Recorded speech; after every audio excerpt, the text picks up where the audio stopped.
Hello my dear student, very good morning to you. बेटा आज हम लोग अप्लाइड फिजिक्स 1 ग्रुप ए के स्टूडेंट्स के लिए डिस्कस करने वाले हैं अपना last unit heat and thermometry का लेक्चर नंबर 2। इससे पहले वाले लेक्चर में लेक्चर 1 में मैंने आपको बताया था हीट के बारे में। देन आफ्टर मैंने आपको उसका SI unit, CGS, dimensional formula, ये सब कुछ बताया। फिर टेम्परेचर के बारे में हम लोग डिस्कस किए, टेम्परेचर स्केल्स के बारे में डिस्कस किए। 4 टाइप का टेम्परेचर स्केल मैंने आपको बताया, Fahrenheit temperature scale, degree Celsius, kelvin, rumour, और फिर उन सब के बीच में क्या रिलेशन होता है। डिग्री को फ़ारेनहाइट में, फ़ारेनहाइट को डिग्री में, केल्विन में, र्यूमर में कैसे कन्वर्ट करते हैं, उसके लिए मैंने आपको एक फॉर्मूला बताया। और देन आफ्टर हम लोग जो लास्ट टॉपिक डिस्कस किए थे फर्स्ट लेक्चर में, वो था अपना process of transfer of heat, जिसमें 3 प्रोसेस होता है। हमने आपको बढ़िया से समझाया कंडक्शन, कॉन्वेक्शन एंड रेडिएशन के बारे में। आज है अपना हीट का लेक्चर, हीट एंड थर्मोमेट्री का लेक्चर नंबर 2, जिसमें सबसे पहले हम लोग डिस्कस करने वाले हैं लॉ ऑफ थर्मल कंडक्टिविटी। तो आज का अपना जो पहला टॉपिक है वो है बच्चा लोग law of thermal conductivity. Heading लगा लीजिए आप लोग, लॉ ऑफ थर्मल कंडक्टिविटी। प्यारा टॉपिक है, बढ़िया समझिएगा आप लोग। हम लोग अभी डिस्कस करने वाले हैं लॉ ऑफ थर्मल कंडक्टिविटी के बारे में। लॉ ऑफ थर्मल कंडक्टिविटी, चलो एक सीन बना के मैं आपको समझाता हूँ। जैसे एक क्यूब बनाना पड़ेगा, कंसीडर कर लीजिए कि एक मैं क्यूब बना रहा हूँ, और फिर धीमे धीमे करके हम इस टॉपिक को बढ़िया से क्लियर करेंगे। कोई टेंशन लेने वाला बात नहीं है। क्यूब बनाना है तो इस तरह से अपने को बनाना पड़ेगा।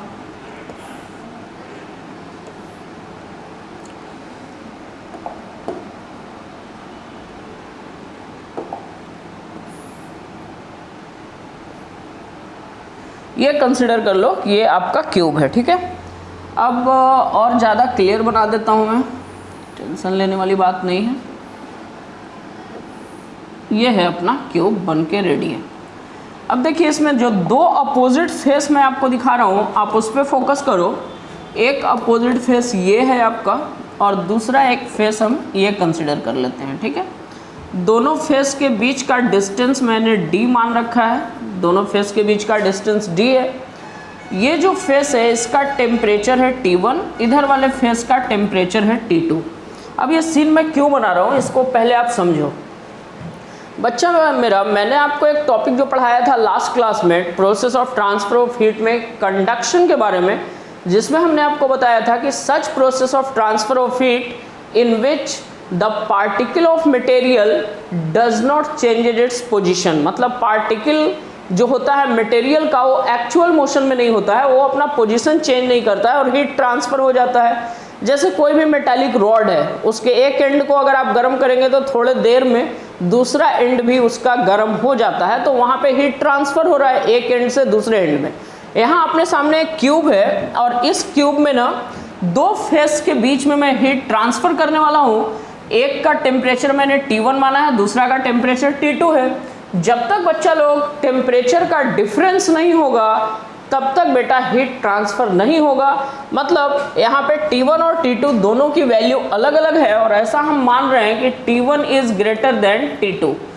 जब इस वाले फेस का टेम्परेचर ज़्यादा है, T1 टेम्परेचर ज़्यादा है, T2 कम है, तो हीट का जो ट्रांसफ़र होगा वो होगा T1 वाले फेस से T2 वाले फेस तक, ठीक है। अच्छा, ये जो दोनों फेस मैं आपको यहाँ पे दिखा रहा हूँ, उसका मैं एरिया कंसिडर कर लेता हूँ। ए क्या है बेटा, एरिया है। अब यहाँ जो एक फेस से दूसरे फेस में हीट ट्रांसफ़र होगा, that heat will depends upon several factors. वो बहुत सारे फैक्टर्स पे डिपेंड करेगा। सबसे जो पहला फैक्टर होगा वो ये होगा कि जिन 2 एरिया के बीच में हीट ट्रांसफ़र हो रहा है, उसका जिस 2 फेस के बीच में हीट ट्रांसफ़र हो रहा है उसका एरिया कितना है। जितना ज़्यादा एरिया कांटेक्ट में होगा, आमने सामने होगा, उतना ज़्यादा हीट ट्रांसफ़र होगा। मीन्स यहाँ पे आप लिस्ट करते जाओ। सबसे पहले जो हम आपको लिस्ट कराने वाले हैं वो ऐसा है, factors on which amount of heat transfer मतलब जो हीट ट्रांसफर हो रहा है वो किन किन फैक्टर पे डिपेंड करता है, factor on which the amount of heat transfer. तो सबसे पहले मैंने बोला कि Q will be directly proportional to area, Q will be directly proportional to area, ठीक है जी। मतलब जितना ज़्यादा एरिया कांटेक्ट में होगा उतना ज़्यादा हीट ट्रांसफर करेगा। इसको हम कंसिडर कर लेते हैं इक्वेशन नंबर 1। दूसरा जो फैक्टर होगा बच्चा लोग, Q directly proportional to the temperature difference. अब मान लो जो T1 है उसका टेम्परेचर 100 डिग्री सेल्सियस और उसका 10 हो, तो एक टेम्परेचर डिफरेंस 90 का आ गया। अगर ये टेम्परेचर डिफरेंस ज़्यादा होगा तो हीट का ट्रांसफर ज़्यादा होगा, अगर ये टेम्परेचर डिफरेंस कम होगा तो हीट का ट्रांसफर कम होगा। मीन्स सेकेंड जो केस है, Q is directly proportional to T1 minus T2। T1 minus T2 बोले तो द टेम्परेचर डिफरेंस। यहाँ जो अपना T1 है this is higher temperature, T1 को हम कैसा टेम्परेचर कंसिडर कर रहे हैं, हाइयर टेम्परेचर, और T2 है हमारा lower temperature. This T2 stand for lower temperature. Okay जी, ये दो फैक्टर आपको क्लियर हुआ। तीसरा बेटा, जितना देर तक हीट ट्रांसफर होगा उतना ज़्यादा हीट ट्रांसफर होगा। अगर 10 सेकंड में हीट 20 जूल ट्रांसफर हो रहा है तो 20 सेकंड में 40 जूल, 30 सेकंड में 60 जूल। मतलब जितना ज़्यादा टाइम आप कंसिडर करोगे उतना ज़्यादा हीट ट्रांसफर होगा। मीन्स तीसरा जो फैक्टर होगा, Q will be directly proportional to time, Q will be directly proportional to time. ये थर्ड फैक्टर हुआ। अच्छा, एक और बात है कि इन दोनों के बीच का गैपिंग जितना ज़्यादा होगा, ये दोनों फेस जितने दूर होंगे हीट उतना कम ट्रांसफर होगा। मीन्स जो फोर्थ फैक्टर होगा, Q is inversely proportional to the distance between the both faces. इनके बीच की गैपिंग जितनी ज़्यादा होगा, यहाँ पे D से हम डिनोट किए हैं दोनों फेस के बीच का गैपिंग। ये गैपिंग जितना ज़्यादा होगा अमाउंट ऑफ हीट उतना कम ट्रांसफर होगा। ये चार फैक्टर पे डिपेंड करता है कि हीट एक फेस ऑफ क्यूब से दूसरे फेस ऑफ क्यूब में जो ट्रांसफर हो रहा है वो किन किन फैक्टर पे डिपेंड कर रहा है। तो पहले बेटा एरिया पे डिपेंड कर रहा है, दूसरा टेम्परेचर डिफरेंस पे डिपेंड कर रहा है, तीसरा टाइम पे, और चौथा डिपेंड कर रहा है दोनों फेस के बीच के डिस्टेंस पे। अगर इन चारों इक्वेशन को हम कंबाइन करेंगे तो अपने को एक इक्वेशन मिलेगा। बोर्ड फिलहाल भर गया है, आप इसको जल्दी से राइट करें, फिर मैं आगे समझाता हूँ।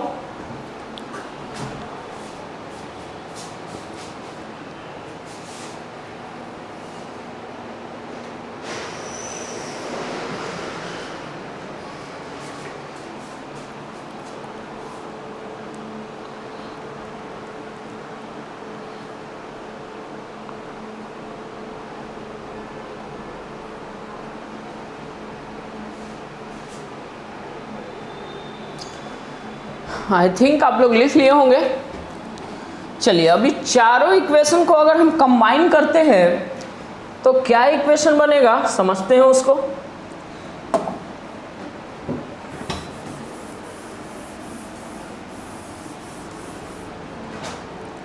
ये चारों इक्वेशन को हम लोग कंबाइन कर रहे हैं। कंबाइनिंग अबव इक्वेशंस, ये चारों इक्वेशंस को आप कंबाइन करेंगे तो Q डायरेक्टली प्रोपोर्शनल टू, सबसे पहले बेटा एरिया ऊपर में लिखा जाएगा, T1 minus T2 temperature difference, and time हो गया T डिवाइडेड बाई हो गया D। अच्छा, डायरेक्टली प्रोपोर्शनल का साइन हटाने के लिए बचपन से तो हम लोग एक ही काम करते आए हैं, Q is equal to K into A into T1 minus T2 into time divided by हो जाएगा डिस्टेंस। ये अपने को अमाउंट ऑफ हीट का एक फॉर्मूला मिला, जहाँ पे ये जो K है बच्चा लोग, where K is called coefficient of thermal conductivity, coefficient of thermal conductivity. K को क्या बोला जाता है, K को बोला जाता है कोफिशिएंट ऑफ थर्मल कंडक्टिविटी। ठीक है, राइट कीजिए। फिर थर्मल कंडक्टिविटी का एसआई यूनिट क्या होगा, डायमेंशनल फॉर्मूला क्या होगा, इन सब के बारे में हम लोग डिस्कस करेंगे। इसको आप कंप्लीट कीजिए।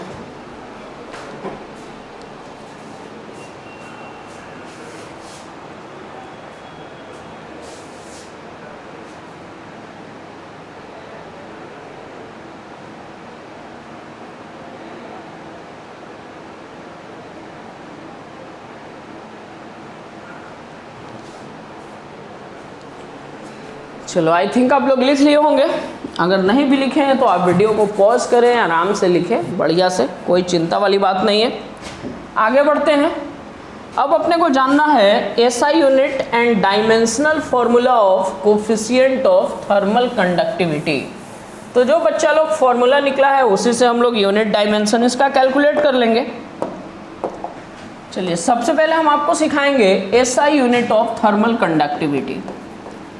SI unit of coefficient of thermal conductivity,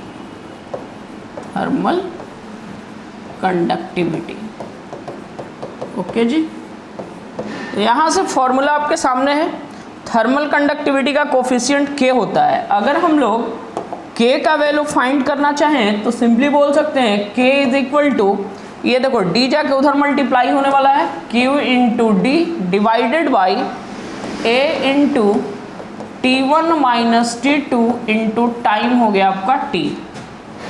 सबका ऐसा यूनिट जल्दी जल्दी से प्लेस करो।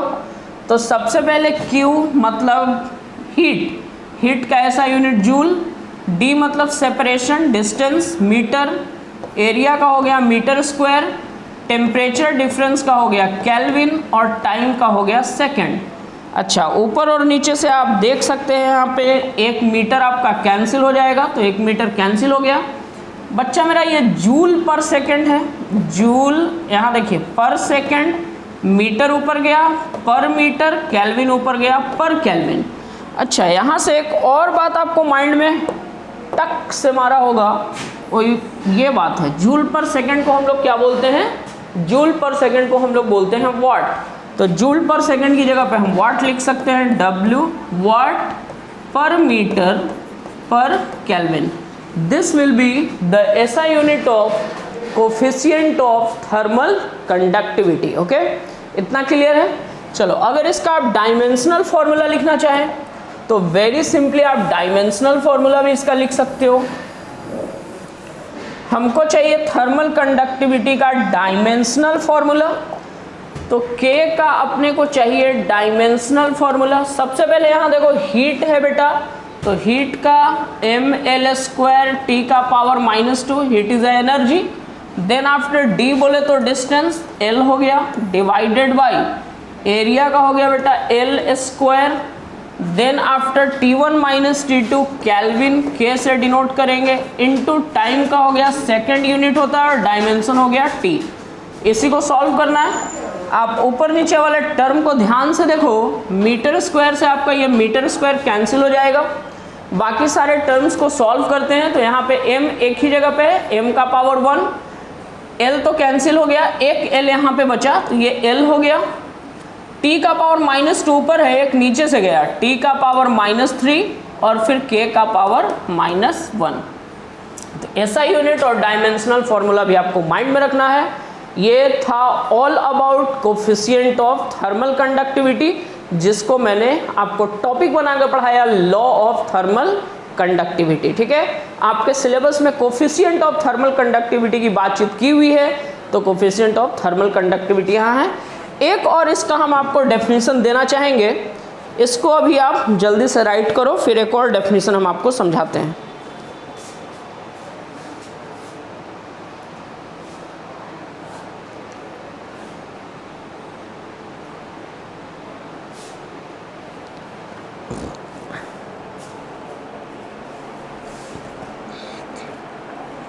चलो, आई थिंक आप लोग लिख लिए होंगे यूनिट एंड डायमेंशन।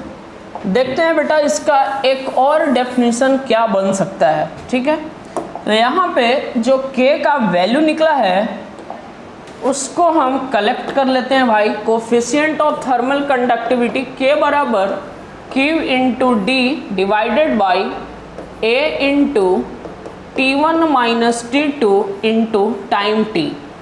बच्चा मेरा यहाँ पे आप ऐसा समझो, जो क्यूब वाला फिगर हम बनाए थे उसी में अगर आप समझिए कि दोनों फेस के बीच का डिस्टेंस हो जाए 1 मीटर, फेस का एरिया हो जाए 1 मीटर स्क्वायर, टेम्परेचर डिफरेंस जो है आपका T1 माइनस T2 इसका वैल्यू हम मान लेते हैं 1 डिग्री सेल्सियस और टाइम को हम कंसिडर कर लेते हैं 1 सेकेंड। जब इन सब का वैल्यू आप यूनिट पुट करेंगे तो फाइनली जो आपको मिलने वाला है, सबका वैल्यू 1 पुट करना है तो K बराबर आपको क्या मिल जाएगा, Q मिल जाएगा। यहाँ से आप इसका एक डेफिनेशन बना सकते हैं, यहाँ से आप इसका एक डेफिनेशन ये बना सकते हैं कि अगर कोई क्यूब है जिसका अपोजिट फेस के बीच का टेम्परेचर डिफरेंस 1 डिग्री सेल्सियस है, फेस का एरिया 1 मीटर स्क्वायर है और उनके बीच का सेपरेशन 1 मीटर है, तो coefficient of thermal conductivity amount of heat transfer के बराबर होता है। मीन्स लैंग्वेज में मैं आपको लिख रहा हूं, हम बोल सकते हैं कि thus the coefficient of thermal conductivity may also be defined as thus coefficient of thermal conductivity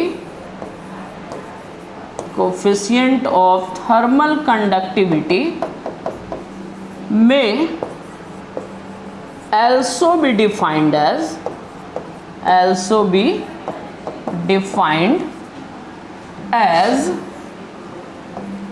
the amount of heat transferred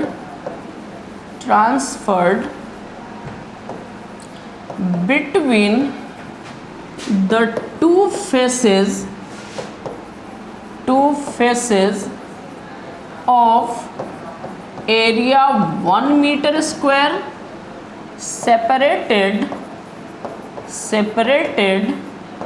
at 1 meter for time 1 second। ठीक है, having temperature difference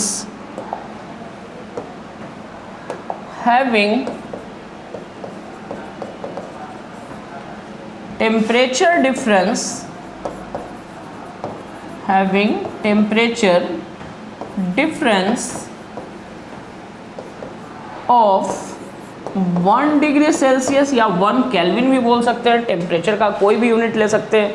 एकदम साफ यहाँ पे बढ़िया से हमने आपको समझाया कि K बराबर होता है Q into D divided by A into T1 minus T2 into time. ये T1 minus T2 temperature difference है। टेम्परेचर डिफरेंस अपने को कितना लेना है भाई, तो टेम्परेचर डिफरेंस 1 डिग्री सेल्सियस लेना है, एरिया 1 मीटर स्क्वायर, दोनों के बीच का सेपरेशन 1 मीटर और टाइम कितना 1 सेकेंड। जब D का A का T1 माइनस T2 और टाइम का वैल्यू 1 हो जाएगा तो K किसके बराबर हो जाएगा, Q के बराबर। तो हम बोल सकते हैं कि thus the coefficient of thermal conductivity may also be defined as the amount of heat transferred between the two faces of area 1 meter square separated by distance 1 meter for time 1 second, having the temperature difference 1 degree Celsius। This is all about coefficient of thermal conductivity और आप कह सकते हैं law of thermal conductivity. ठीक है, इस पे best देखते हैं, अगर कोई बढ़िया सा क्वेश्चन है तो मैं कराता हूँ, फिर मैं अगले टॉपिक पे चलूँगा। इसको आप जल्दी से राइट कीजिए।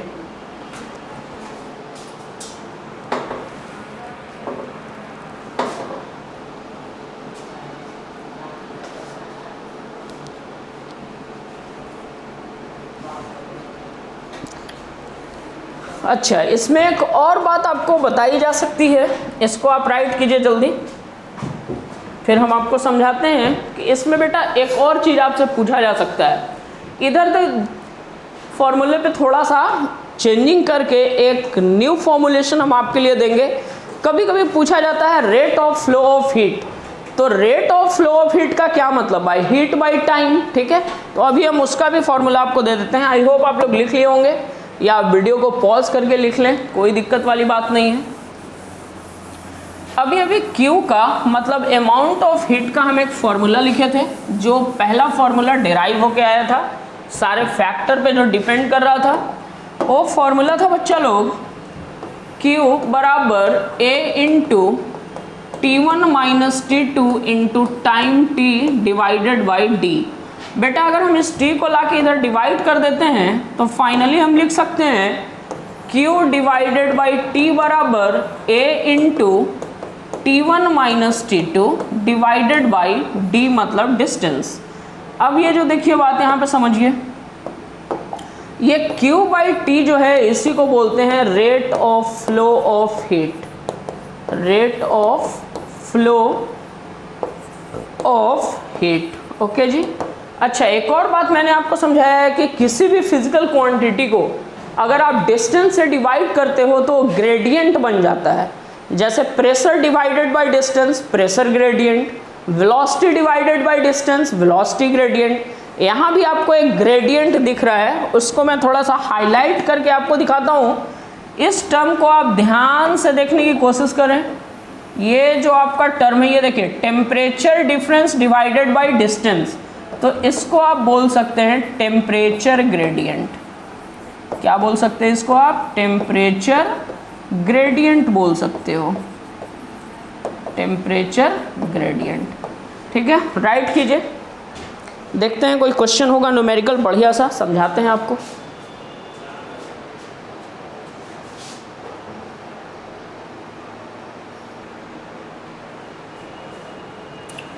चलिए देखिए आपके सामने एक क्वेश्चन है बेटा, इसी टॉपिक पे बेस्ड है। क्वेश्चन को पहले बढ़िया से एक्सप्लेन करते हैं, फिर इसका सॉल्यूशन समझाते हैं हम आपको। बोलता है a metal plate 4 mm thickness, thickness मतलब D दिया हुआ है भाई, तो सबसे पहला इंफॉर्मेशन मिला आपको D कितना है, थिकनेस है इसका 4 mm बेटा, मतलब 4 इंटू 10 का पावर -3 मीटर, ऐसा यूनिट में चेंज कर दिए। Has a temperature difference, temperature difference मतलब T1 माइनस T2 बराबर 32 डिग्री सेल्सियस, ओके जी। इट ट्रांसमिट, यहाँ देखो, it transmit 200 kilo calorie per hour, 200 kilo calorie per our.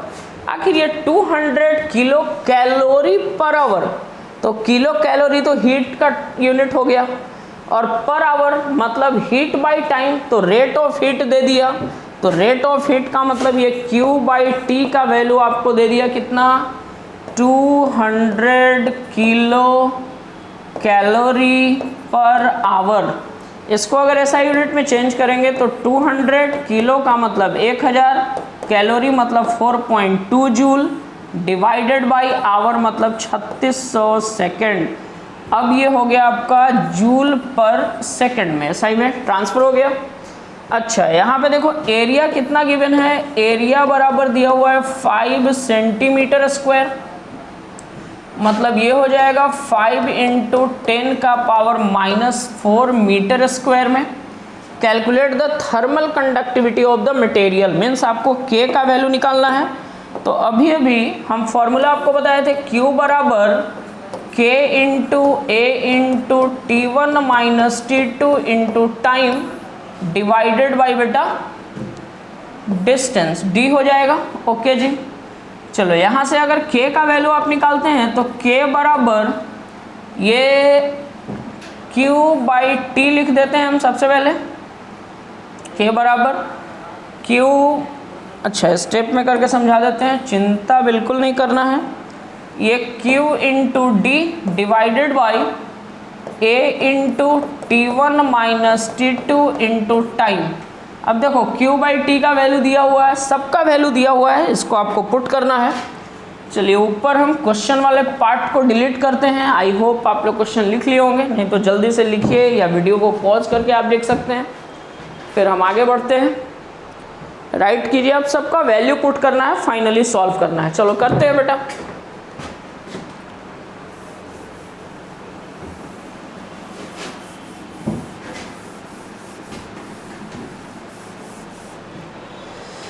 ये जो फॉर्मूला निकल के आया फाइनली, इसको आप ऐसे भी तो लिख ही सकते थे, Q/T एक साथ लिख देते तो K बराबर क्या हो जाता, K बराबर Q/T हम लिख दिए, उसके बाद D divided by A into T1 minus T2, ठीक है जी, T1 माइनस T2।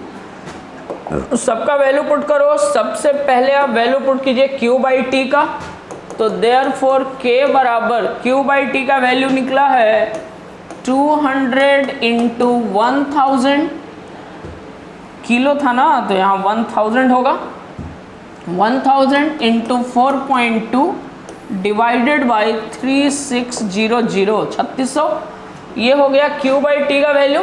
D कितना दिया हुआ है देखो 4 mm, तो इंटू 4 इंटू 10 का पावर -3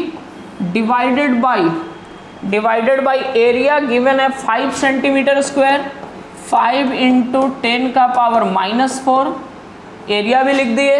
देन आफ्टर अपने को क्या लिखना है भाई, टेम्परेचर डिफरेंस। तो टेम्परेचर डिफरेंस बेटा दिया हुआ है 32 डिग्री सेल्सियस।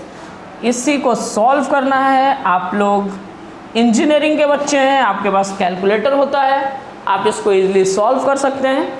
फाइनली जब इसको आप सॉल्व करेंगे तब आपका जो वैल्यू निकल के आने वाला है वो है 58.33।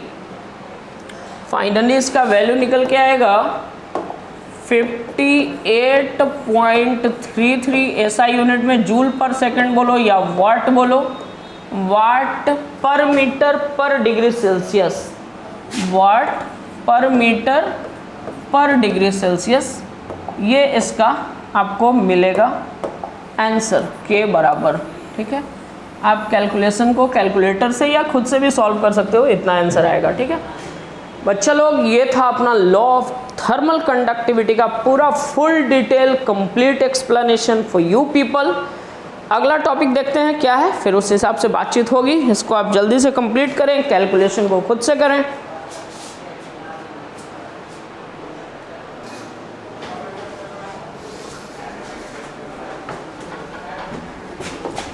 नेक्स्ट जो अपना टॉपिक है बच्चा लोग वो है thermal expansion. Put your heading thermal expansion के बारे में हम लोग डिस्कस करने वाले हैं। अब ये समझिए थर्मल एक्सपेंशन होता क्या है बेटा। जब भी किसी सब्सटेंस को, किसी भी ऑब्जेक्ट को हम हीट सप्लाई करते हैं, आई मीन उसका टेम्परेचर बढ़ाते हैं, तब उसके शेप में इंक्रीमेंट होता है, मतलब उसका शेप चेंज होता है। इसी फिनोमेनन को मोटा मोटी हम लोग बोलते हैं थर्मल एक्सपेंशन। अभी बढ़िया से डीप में जाके एक एक को पार्ट करके हम आपको समझाएंगे। फिलहाल आप इंट्रोडक्शन में ये समझो कि स्टेट्स ऑफ मैटर 3 होते हैं, सॉलिड, लिक्विड और गैस। सॉलिड में जब हम हीट सप्लाई करते हैं तो डिपेंड करता है कि सॉलिड का स्ट्रक्चर कैसा है, आई मीन 1 डायमेंशनल है, 2 डायमेंशनल है या 3 डायमेंशनल है। अगर सॉलिड 1 डायमेंशनल होगा तो सिर्फ उसका लेंथ बढ़ेगा, अगर सॉलिड 2 डायमेंशनल होगा तो उसका लेंथ और breadth, I mean complete area बढ़ेगा, और अगर आपका सॉलिड 3 डायमेंशनल होगा तो उसका वॉल्यूम बढ़ेगा। मीन सॉलिड में लेंथ भी इंक्रीज कर सकता है, ब्रेथ आई मीन एरिया भी इंक्रीज कर सकता है और वॉल्यूम भी कर सकता है। लेकिन लिक्विड और गैस के केस में सिर्फ और सिर्फ वॉल्यूम में एक्सपेंशन होता है। बेसिकली जो अपने को समझना है वो सॉलिड में थर्मल एक्सपेंशन को समझना है। तो सबसे पहले तो आपको थर्मल एक्सपेंशन का डेफिनेशन जानना चाहिए। वेरी सिंपली हम लोग ये बोलेंगे कि when heat is given to any substance then due to rise in temperature its dimension increases, this phenomenon is called as thermal expansion। मतलब जब किसी भी सब्सटेंस को हीट दिया जाता है तो टेम्परेचर बढ़ने के कारण उसका डायमेंशन बढ़ जाता है, डायमेंशन इंक्रीज करता है। इसी घटना को बोला जाता है थर्मल एक्सपेंशन। ठीक है जी। अब बच्चा लोग आप पूछ सकते हो कि what is the reason behind the thermal expansion. बेटा सॉलिड की ही बेसिकली हम बात करते हैं तो आपको पता है कि सॉलिड का शेप, साइज, वॉल्यूम सब फिक्स होता है। एंड सॉलिड के जो मॉलिक्यूल्स और एटम होते हैं वो आपस में एक स्ट्रॉन्ग इंटरमॉलिक्यूलर फोर्स से अटैच होते हैं। जब आप उसमें हीट सप्लाई करते हो तो हीट के कारण जो टेम्परेचर बढ़ता है तो टेम्परेचर बढ़ने से उनके मॉलिक्यूल्स और एटम के बीच का जो सेपरेशन है वो बढ़ जाता है, और फाइनली जो मॉलिक्यूल और एटम के बीच का सेपरेशन बढ़ने के कारण, उनके बीच का दूरी गैपिंग बढ़ने के कारण, इंटरमॉलिक्यूलर डिस्टेंस बढ़ने के कारण उसका शेप इंक्रीज करता है। ठीक है, इसी घटना को बोला जाता है बेटा थर्मल एक्सपेंशन।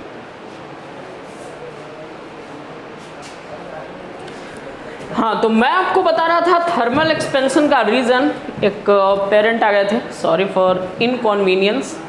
बच्चा लोग, मैं बता रहा था कि जब किसी सब्सटेंस में हीट सप्लाई करते हैं तो टेम्परेचर बढ़ने के कारण उनका इंटरमॉलिक्यूलर या इंटर एटॉमिक डिस्टेंस जो होता है वो इंक्रीज कर जाता है, जिसके कारण फाइनली उसका डायमेंशन इंक्रीज करता है, और इसी फेनोमेनन को हम लोग बोलते हैं thermal expansion.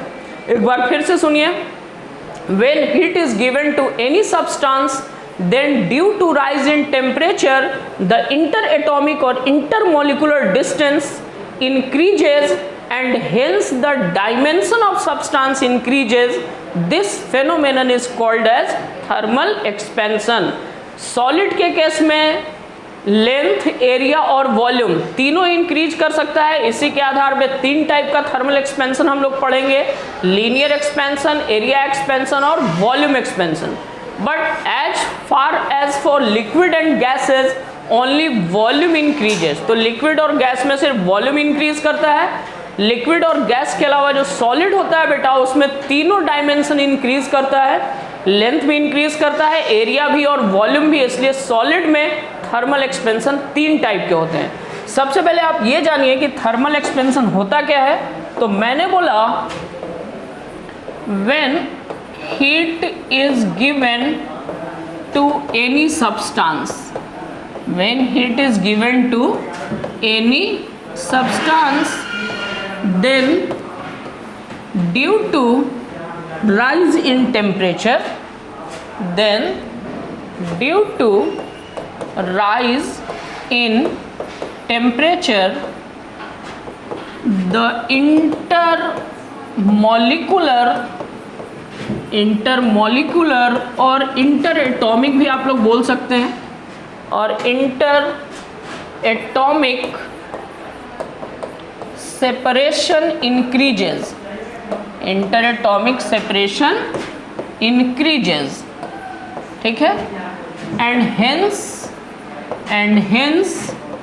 the dimension of substance, and hence the dimension of substance increases, dimension of substance increases,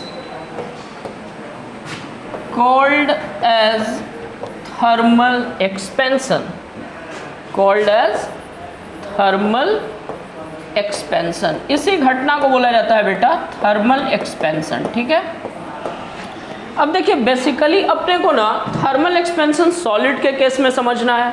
तो आपको सॉलिड के स्ट्रक्चर के बारे में पता होगा कि सॉलिड का स्ट्रक्चर तीन टाइप का हो सकता है। वन डायमेंशनल सॉलिड हो सकता है, टू डायमेंशनल और थ्री डायमेंशनल।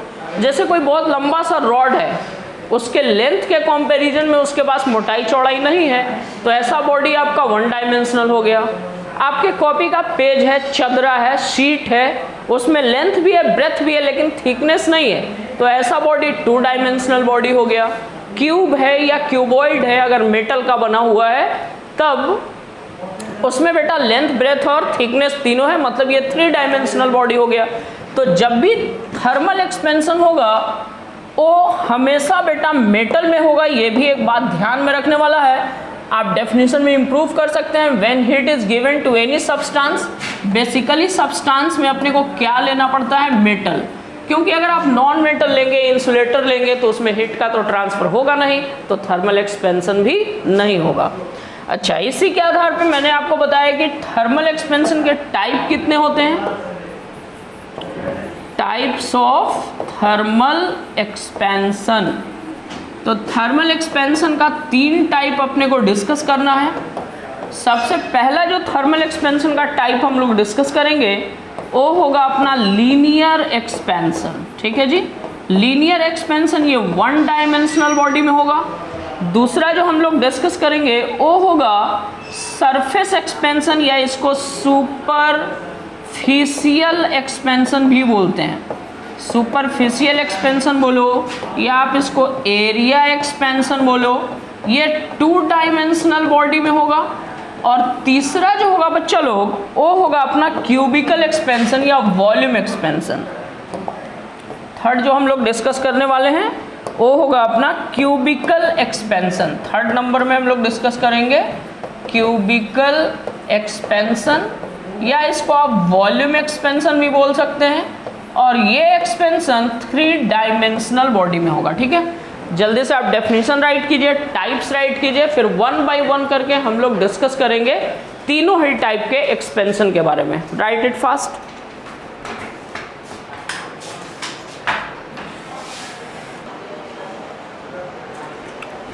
चलिए अब हम लोग इसके टाइप्स को डिस्कस करते हैं बच्चा लोग। 3 टाइप का इसका टाइप मैंने बताया बेटा, एक एक करके डिस्कस करेंगे। सबसे पहले हम लोग डिस्कस करेंगे लीनियर एक्सपेंशन के बारे में। ठीक है, लीनियर एक्सपेंशन क्या होता है। मैंने आपको बताया कि लीनियर एक्सपेंशन सिर्फ 1 डायमेंशनल ऑब्जेक्ट में होगा, और 1 डायमेंशनल ऑब्जेक्ट में चूंकि लेंथ होता है तो लेंथ बढ़ेगा टेम्परेचर बढ़ने की वजह से, इसी को बोलेंगे लीनियर एक्सपेंशन। शॉर्टकट में मैं इसका भी डेफिनेशन लिख देता हूँ। कमेंट करोगे सर डेफिनेशन कहाँ रे यार, सबका वही डेफिनेशन है, लीनियर है तो 1 डायमेंशन हो जाएगा।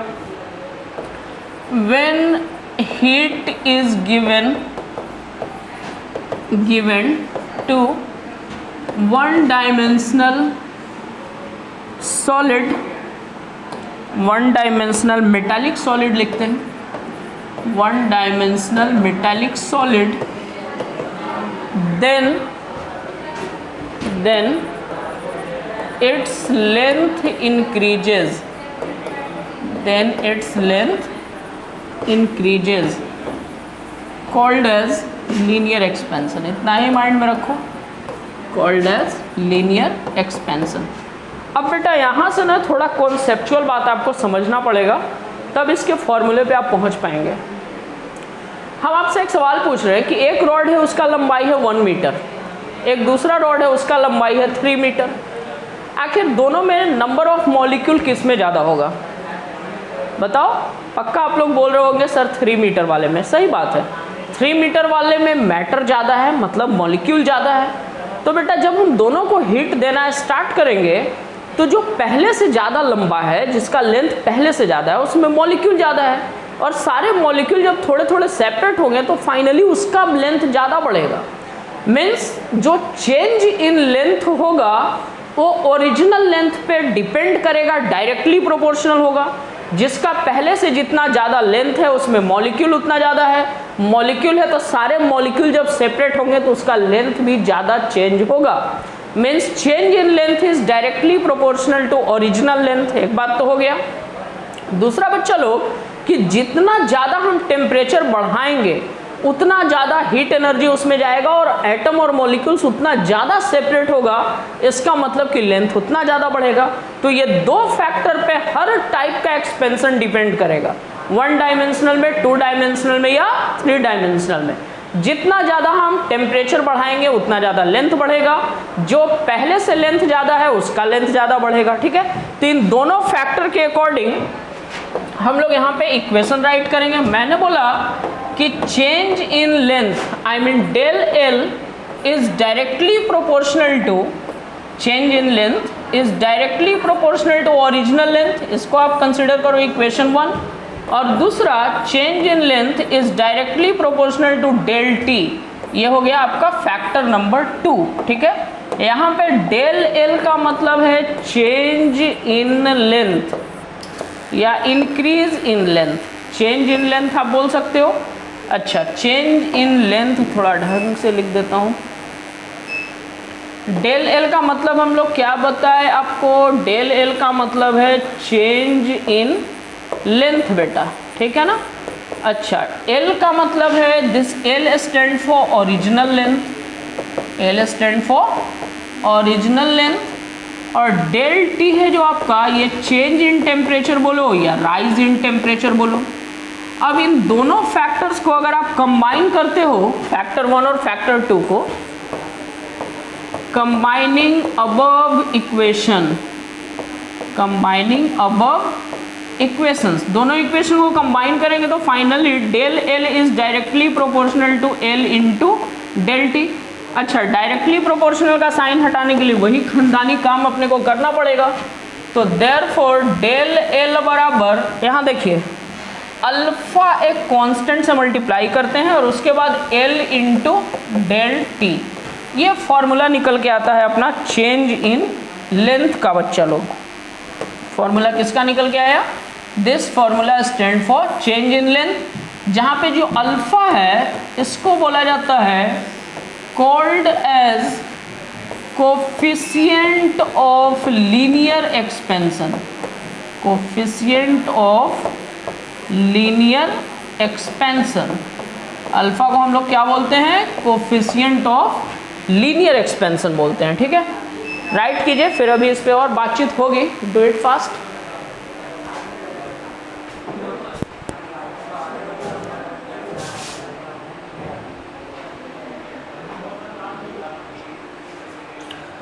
चलो, आई थिंक आप लोग इसको लिख लिए हो। आगे इसमें समझते हैं हम लोग। अल्फा आपको माइंड में रखना है, बोलते हैं कोफिशिएंट ऑफ लीनियर एक्सपेंशन। बेटा जो फॉर्मूला निकला इस पर थोड़ी सी बातचीत मैं और करूंगा। यहाँ पे फॉर्मूला निकला डेल एल बराबर alpha L into del T. ठीक है जी, ये डेल एल का फॉर्मूला मिला। अब इसको एक दूसरे सिचुएशन में आप समझिए। हम ऐसा मान लेते हैं कि if L1 is original length, L1 is original length at temperature T1 and L2 becomes the length, L2 becomes the length at temperature T2। ठीक है, तब ऊपर लिखे हुए इक्वेशन को थोड़ा दिमाग लगा के सॉल्व करो। डेल एल का मतलब चेंज इन लेंथ, तो चेंज इन लेंथ मतलब L2 माइनस L1 बराबर अल्फा, ओरिजिनल लेंथ एल था, यहाँ पे ओरिजिनल लेंथ को हम क्या माने हैं? L1। अच्छा, डेल टी का मतलब change in temperature, higher temperature minus lower temperature, T2 minus T1। यहाँ से हम L1 को अगर उधर लेंगे तो L2 बराबर L1 plus alpha L1 into T2 minus T1। Okay जी, दोनों में L1 कॉमन है बच्चा लोग, तो L1 इंटू कॉमन ले लो 1 plus alpha into T2 minus T1। Okay, ये बेटा final length at temperature T2 का फॉर्मूला आपको मिला। यहाँ से आप ये पता कर सकते हो कि जब हम टेम्परेचर बढ़ाएंगे तो लेंथ बढ़ के कितना हो जाता है। ठीक है ना, L2 से अपने को फाइनल लेंथ के बारे में पता चलेगा और डेल एल से अपने को चेंज इन लेंथ के बारे में पता चलेगा। एक और सवाल आपसे यहाँ पूछा जा सकता है कि what will be the unit of alpha. तो आप किसी भी फॉर्मूले से अल्फा का यूनिट निकाल सकते हो। ऐसा यूनिट की बात कर रहा हूँ, आप ऐसा यूनिट ऑफ अल्फा या कोई भी थर्मल कोफिशिएंट का यही यूनिट होगा। तो यहाँ पे देखो, इसी फॉर्मूले से अगर आप अल्फा का वैल्यू निकालेंगे तो अल्फा बराबर फॉर्मूला हो जाएगा del L divided by L into del T बेटा। अच्छा, डेल एल मतलब change in length, meter divided by meter into temperature difference kelvin. Meter से मीटर आपका कैंसिल हो गया, क्या आया? 1 बाई केल्विन, मतलब आप बोल सकते हैं केल्विन इनवर्स।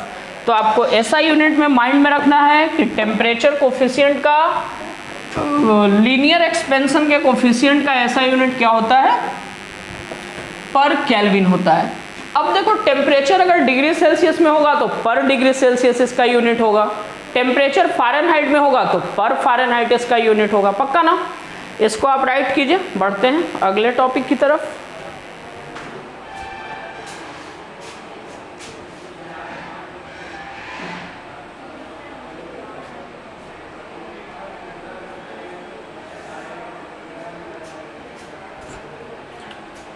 बिल्कुल सिमिलरली हम लोग इसी तरह से एरिया एक्सपेंशन और वॉल्यूम एक्सपेंशन की बातचीत करेंगे। आई होप आप लोग लिख लिए होंगे। चलिए बढ़ते हैं नंबर 2 में। जो होगा अपना एरिया एक्सपेंशन। सेकंड नंबर में हम लोग डिस्कस करेंगे एरिया एक्सपेंशन बोलो या सुपरफिशियल एक्सपेंशन बोलो, ये 2 डायमेंशनल बॉडी में होगा। डेफिनेशन क्या लिखना है यार, इसका डेफिनेशन ये लिख देना, बोल देना कि जब टेम्परेचर बढ़ाते हैं तो एरिया बढ़ जाता है, इसी को बोलते हैं एरिया एक्सपेंशन। और बिल्कुल सिमिलरली इसका भी कॉन्सेप्ट अपने को समझ में आ जाएगा। डेल ए मतलब change in area directly proportional to original area. दूसरा बच्चा लोग डेल ए मतलब change in area is also directly proportional to rise in temperature. दोनों इक्वेशन को आप कंबाइन कर लो, बिल्कुल सिमिलर जाएगा, इसलिए फटफट कर दे रहा हूँ। कंबाइनिंग बोथ इक्वेशंस, दोनों इक्वेशन को आप कंबाइन करेंगे तो del A directly proportional to A into del T. अब यहाँ देखो डायरेक्टली प्रोपोर्शनल का साइन हटाने के लिए कोफिशिएंट जिसका इस्तेमाल करते हैं कांस्टेंट का, डेल ए बराबर ये होता है beta A into del T बच्चा लोग, ठीक है। यहाँ पे जो बीटा है where beta is called coefficient of area expansion बोलो या superficial expansion बोलो, एक ही बात है, superficial expansion। अब देखो इसमें भी वो वाला केस लगाते हैं, हम ऐसा मान लेते हैं if A1 is original area, A1 is original area at temperature T1 and area becomes A2 at temperature T2। Area A2 हो गया T2 टेम्परेचर पे, तो डेल A बराबर लिखा हुआ है, हम डेल A को क्या लिख सकते हैं, डेल A को लिख सकते हैं A2 माइनस A1 बराबर beta into A1 original area into T2 minus T1। A1 को उधर लेके जा तो A2 बराबर A1 plus beta A1 into T2 minus T1। दोनों में से A1 कॉमन ले लो तो A2 बराबर A1 into 1 plus beta into T2 minus T1। This will be the final area at temperature T2। Okay, right कीजिए fast.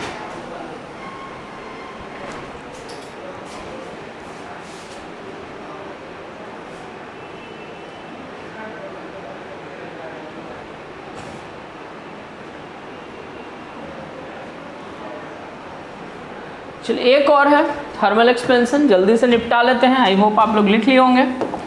अगला जो अपने को थर्मल एक्सपेंशन समझना है वो है क्यूबिकल एक्सपेंशन। थर्ड नंबर में हम लोग समझेंगे क्यूबिकल एक्सपेंशन या वॉल्यूम एक्सपेंशन, 3 डायमेंशनल के लिए होगा।